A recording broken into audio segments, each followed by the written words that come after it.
kasih atas waktu dan kehadiran para ibu-ibu sekalian pada pertemuan kelompok pada hari ini.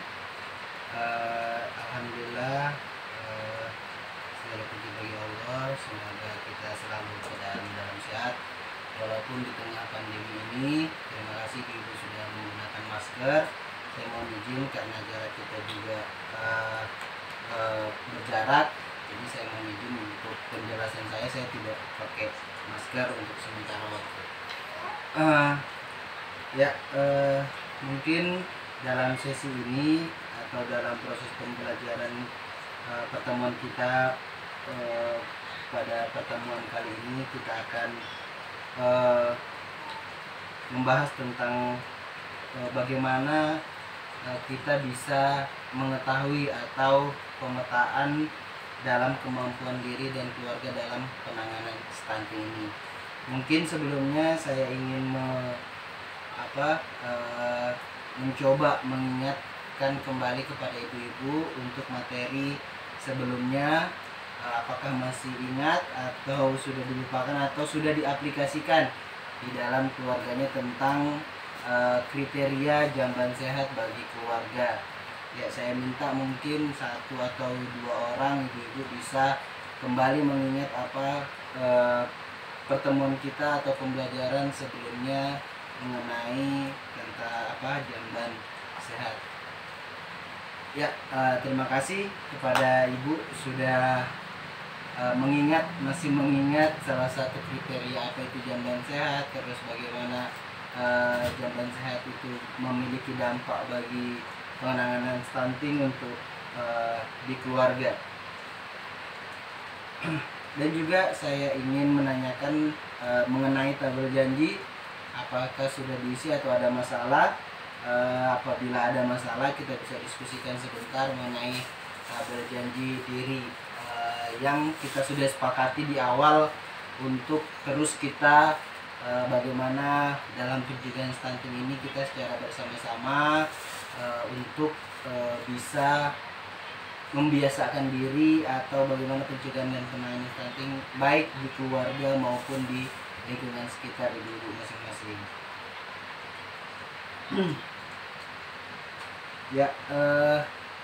Jadi saya juga kembali mengingatkan bahwa dari pelajaran yang sudah sampai sekarang di pembelajaran di akhir-akhir ini, kembali saya mengingatkan kepada ibu-ibu untuk tetap apa yang sudah kita pelajari bisa diaplikasikan minimal secara sederhana. Kalau tidak bisa mampu secara keseluruhan, apa yang menjadi kendala kita diskusikan pada pertemuan-pertemuan ini agar nantinya kita bisa benar-benar menerapkan apa yang menjadi pembelajaran kita, sehingga kedepannya tidak ada lagi anak-anak yang mengalami stunting sehingga pertumbuhannya sangat baik. Jadi untuk seperti yang awal saya bilang tadi, untuk pertemuan ini kita akan berdiskusi atau ya bersama-sama kita berdiskusi mengenai tentang bagaimana kita mengetahui atau memetakan kemampuan diri dan keluarga. Ini bukan dari faktor luar, jadi yang ada di dalam keluarga atau di dalam diri ibu masing-masing atau keluarga yang belum dimanfaatkan untuk pencegahan dan menangani stunting ini. Mungkin di sini saya akan bagi 3 kelompok ibu-ibu.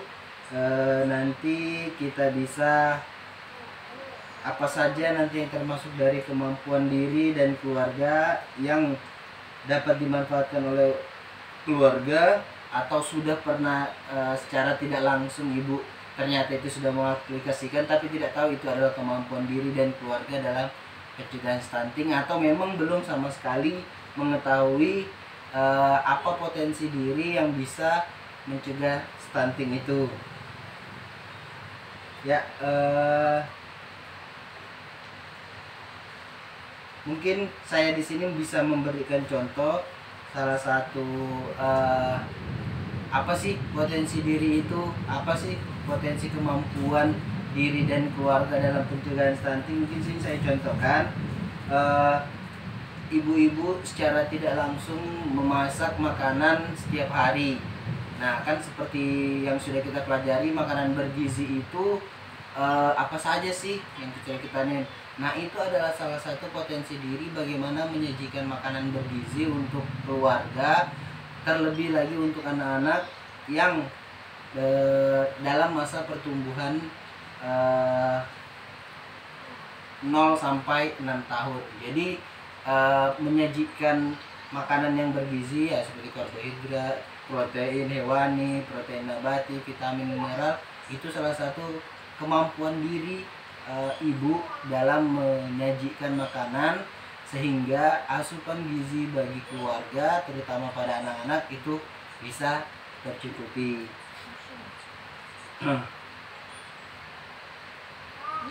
kalau secara tidak langsung kan itu ibu-ibu ngalamin setiap hari. Jadi saya rasa ini dengan ibu menyajikan makanan yang bergizi dengan variasi yang sederhana, terus yang penting mencakup tadi karbohidrat, protein, vitamin dan mineral, insya Allah itu gizinya tercukupi. Nanti kalau masalah pengolahannya itu memang zat gizi itu tidak bisa sempurna bisa tersajikan karena melalui proses pengolahan, jadi ada zat-zat gizi yang larut atau hilang dalam proses pengolahan.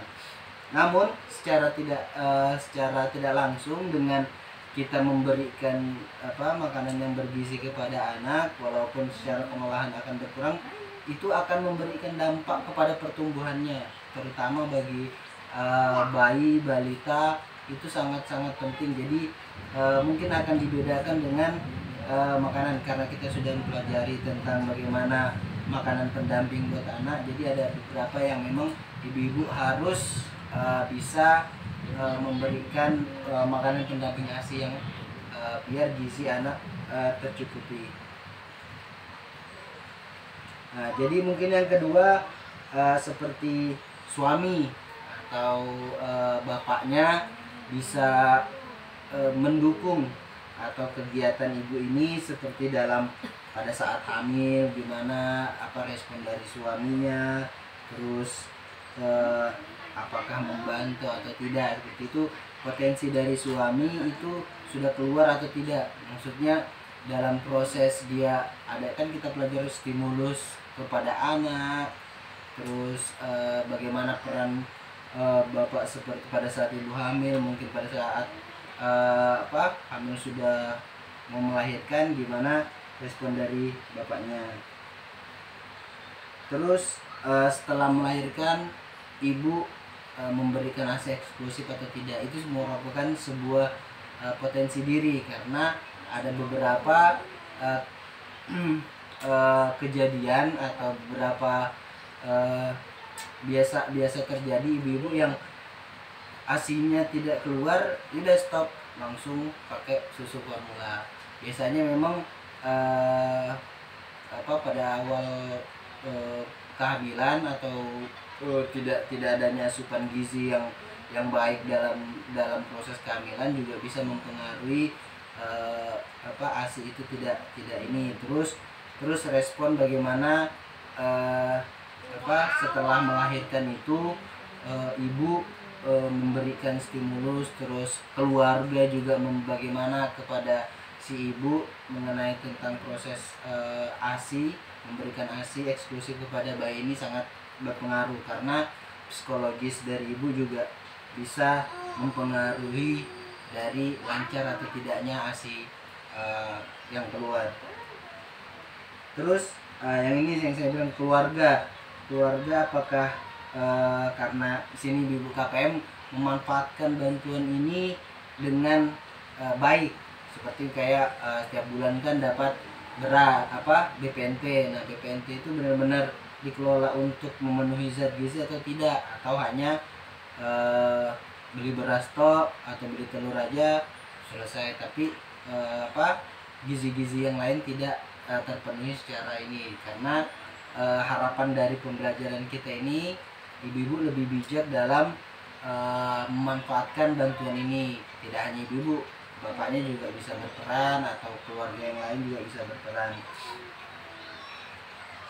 Mungkin dari penyampaian dari beberapa contoh yang saya sampaikan pada ibu-ibu, jadi ibu-ibu tahu nih potensi diri ibu ini sebenarnya sudah tahu, tapi tidak tahu tujuannya seperti apa, hasilnya untuk dalam penanganan stunting ini seperti apa. Mungkin kadang kurang maksimal, atau hanya biasa juga menyajikan zat gizi ala kadarnya, hanya makanan hanya protein sama karbohidrat aja, biasa makan nasi sama tempe aja atau nasi sama ikan. Nah, setelah melakukan pembelajarannya diharapkan mungkin nanti ada sayurnya, ada buahnya. Ya buah pun tidak boleh, tidak harus yang mahal, apel, anggur tidak juga. Jadi pisang bisa, kates bisa, semangka yang mudah dijangkau. Nah, di sini saya ada tabel potensi diri tadi yang beberapa saya sebutkan. Mungkin kita bisa sama-sama untuk apa sih ternyata ibu sudah pernah lakukan, saya belum pernah lakukan. Ternyata ini beberapa contoh yang memang secara umum ini bisa mempengaruhi atau pencegahan dan penanganan stunting anak sejak dini. Nah, yang pertama, apakah ibu sehat selama hamil? Jadi dalam kehamilan itu ibu-ibu dituntut bisa bisa sehat. Jadi dalam kehamilan, dalam masa kehamilan, apakah zat gizi ibu terpenuhi atau gimana psikologis ibu? Karena harus diperiksakan, biasanya pemeriksaannya itu 4 kali ya. Mungkin ini ya, ada berapa ya. Terus apakah ayah memberi dukungan saat ibu hamil? Gimana ibu, bapaknya? Oke ya, terima kasih.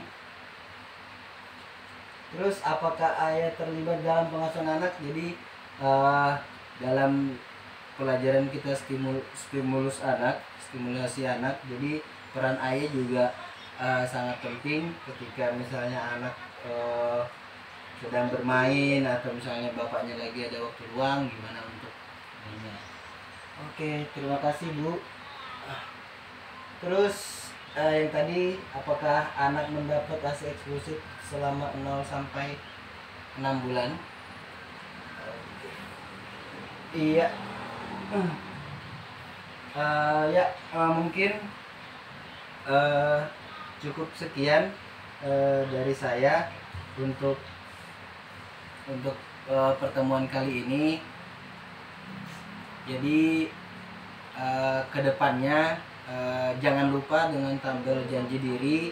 Jadi setelah pertemuan ini tentang potensi diri, keluarga, jadi kita bisa, ternyata saya sudah melaksanakan, ternyata saya belum, ternyata pada saat saya hamil saya tidak terlalu peduli, jadi kayak biasa aja, mau hamil mau tidak ya sama aja, asupan gizinya biasa aja. Padahal pada saat hamil asupan gizinya 2 kali lebih yang dibutuhkan oleh tubuh, karena ada si janin yang juga harus dikasih makan secara tidak langsung.